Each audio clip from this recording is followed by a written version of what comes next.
Attention truck drivers. You can replace your $70,000 salary with QQQI ETF, and I'm going to show you how. In this video, we're going to look at the entry, median, and peak level salary for a truck driver. And we're also going to use QQQI's 14% yield in order to get to our figures. All right, guys, let's get started. The entry level salary for a truck driver is $45,000 a year.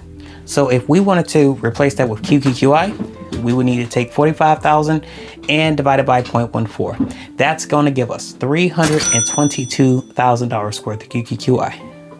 All right, next on our list is the median salary. The median salary for a truck driver is $60,000 a year. So if we wanted to replace that salary, we would have to take 60,000 and divide it by 0.14. That's going to give us $428,000 worth of QQQI. All right, last but not least, guys, peak salary. The peak salary for a truck driver is $90,000 a year. So if we wanted to replace that $90,000 a year salary, we will have to take $90,000 and divide it by 0.14. That's going to give us $643,000 worth of QQQI. Guys, that wraps up all the numbers.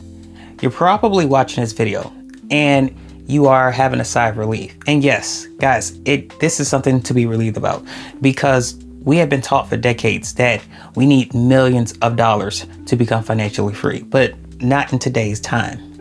But at the same time, these numbers take a while to achieve. Now, most people do not achieve these figures, even working for 40 years. But the ones that do invest consistently, reinvest their dividend income, and invest throughout all market conditions. When you have enough passive income to pay all of your bills, what does that mean? No long hours, no driving in bad weather, no sleep or fatigue issues, no more HOS regulations, and no more truck inspections. Before I wrap this whole entire video up, I am not a financial advisor. This video is for informational purposes, so always do your own due diligence. Sorry, I can't talk right now. Due diligence. And also, guys, this video is scenario based. These numbers can change from time to time.